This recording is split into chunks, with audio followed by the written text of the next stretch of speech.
What is going on, guys? Money Webby here, back again on Monday at a nice 9-game slate here tonight. I got it broken down for you with 6 of my favorite plays in the slate. My money is 6, so before we get going, if you could slap a like in the video, it really means a lot. Let's try to get over 100 likes yet again. And yeah, we have a very interesting slate. There's a lot of guys that are ruled out, a lot of value with some players being out due to injury or suspension with Russell Westbrook. So there's going to be a ton of value in this slate. I think it's going to be a very high scoring slate. So let's get right into it. My first guy, I'm going to go with Luka Doncic here at 8,900. Going against New Orleans, the matchup is phenomenal. Huge pace uptick for the Mavericks in this game.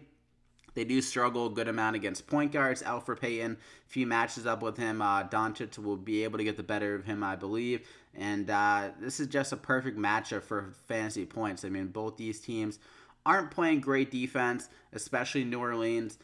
So I think Doncic will be back here again. He got ruled out of last game with a knee contusion or whatever, but he is probable for this game. Should be good to go, and he's been super usage over the last few games. 55, 59 DraftKings points, and some big outings recently. So I'm going to go ahead and lock him in there as my first guy. Then I'm going to go with Paul George. Pretty obvious of a great play here with Russell Westbrook out. His price tag is around the same as well at 9,700.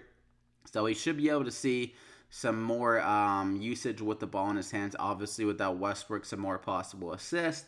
He definitely can put up a good amount of rebounds yet again, and some upside with his point scoring. He's going to be putting up over 20 shots in this game most likely. And he had a very good game against the Miami Heat earlier this year with 67 DraftKings points. He dropped a 43, 7, and 5. Very efficient there. So he showed the upside in this matchup, and now without Russell Westbrook, can even do more, I think, in this spot. We know he has the defensive stats as well with blocks and steals, so he can fill it up in every category. Should be able to easily get over 50 DraftKings points, I think, unless he absolutely can hit a shot. And this game just gets out of hand. That's the only thing I could see really stopping him. But I'm going to go ahead and lock him in there as my second guy. Then I'm going to go with Nurkic here.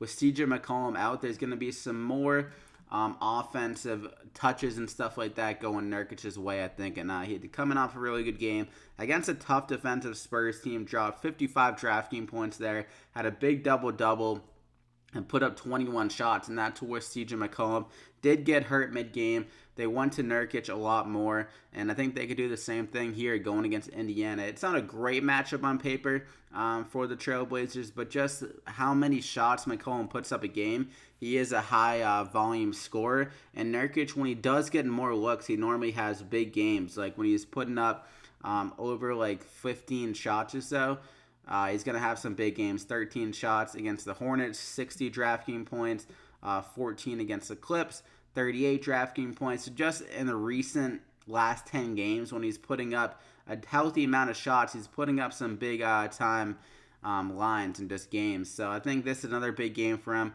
7,100. Definitely a guy with huge upside. Just stay out of foul trouble, hopefully Nurkic. And I'm going to go ahead and lock him in there as my third guy. Then I'm going to go with Siakam. Some news has came out that Kawhi Leonard is ruled out for this game, and also Kyle Lowry is questionable. So if Lowry plays, I might pivot off Siakam, but at the moment, with him being questionable, I could see him being out of this game as well, and that means Siakam will definitely carry the load. This game is tipping off at 9:30, so hopefully we'll get word on Kyle Lowry's status before the game. But if Kyle Lowry and Kawhi are both out, with Lowry being ruled out before lock, that means this game just has a much better chance of staying close and competitive, and that means Siakam could have a monster game.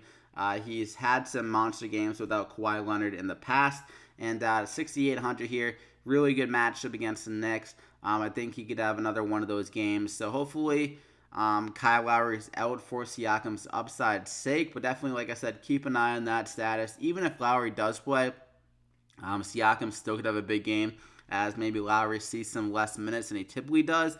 But Siakam has been a guy, like even when the game hasn't been that close, like against the Lakers here, he got 39 minutes, and they were up by 10 points, a good amount in the fourth quarter, and they didn't bring Jeremy Lin and Marc Gasol back in, but they kept Siakam out there, so it seems like they don't care as much with him, maybe because he's so young, and still kind of fresh in the NBA that don't really care about giving some extra minutes and not really as concerned with resting him.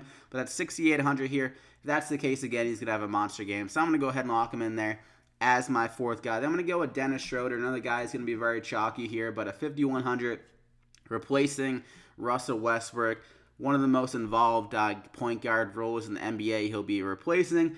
So definitely has big shoes to fill, and I think he's going to be very active in this game offensively, putting up a lot of shots and some more rebounds and assists possible in that Russell Westbrook type role. So at 5,100 here, really good value. His price tag is actually down from what he was doing recently with Westbrook out of the lineup, so it doesn't make much sense. He's going to be like probably the highest owned player in the slate if I had to guess, or definitely top 5. But I think the ownership is going to be, I mean, I feel like you kind of have to own him just because I think even if he has a bad game, he could still back himself into like a returning good value of 5,100. So I'm going to go ahead and lock him in there. Not much to it. With no Russell Westbrook, Schroeder is going to go off probably in that matchup just value-wise. And for my other play at 3,700 here, Rodney Hood, another obvious play with CJ McCollum out. Hood should step into the starting lineup. I think Seth Curry is a little bit interesting if he gets hit off the bench. Maybe he gets some extra run. But Rodney Hood, he seems like the safer option here at 3,700. His upside isn't great. He doesn't really fill it up besides scoring. But neither does CJ McCollum. So, and also I think he honestly has the best matchup against the Pacers here, going against their shooting guard Wesley Matthews. He's not really been great defensively this year, and he's had 2 good games against Indiana in the past with 31 DraftKings points on average. So he definitely has the ability, and this is a really good value considering that CJ McCollum is a big part of their offense. So maybe they go to Rodney Hood a little bit more than he has been getting. Like, he is a pretty solid offensive player when he's been given the opportunities for them. 36 DraftKings points against Charlotte. So definitely has the upside. So I'm going to go ahead and lock him in there as my final guy. So only $43.50 remaining per player, but there's still really good value that could open up as the day goes on. One thing definitely to target is Kelly Oubre at 6,500. He's questionable for that game. It is later a start. It's at 10 p.m., but hopefully we get word on his status, as Josh Jackson would be a really interesting one at 4,200 to replace him, probably in the starting lineup. If Oubre is out, that's a really good value. He's coming off a good game as well. So I could see Oubre being out, and also then Van Vliet if Lowry is out. Even if he still plays, he could still return value at 4,000 here, coming off a solid game against Detroit. Hadn't played for a month, so maybe they sit him as well, but it seems like I should be good. I haven't seen anything on the status yet, so it looks like he's fine. But that is it for the play, so definitely doable to fill it out with value with Josh Jackson and any other value that opens up, as there is a lot of guys that could possibly be out and stuff like that, and just with a lot of players already ruled out, there's value definitely on the slate. But hope you guys enjoyed it. Doncic, Schroeder, Paul George, Siakam, Nurkic, and Rodney Hood. Drop a like if you enjoyed the video. Over 100 likes would be great. Subscribe to the channel if you haven't already to continue to get these plays. Good luck here. I will update any plays on Twitter at MoneyWebby if anything changes. But good luck, like I said. Hope you guys win some money, and we'll see you back here again next time.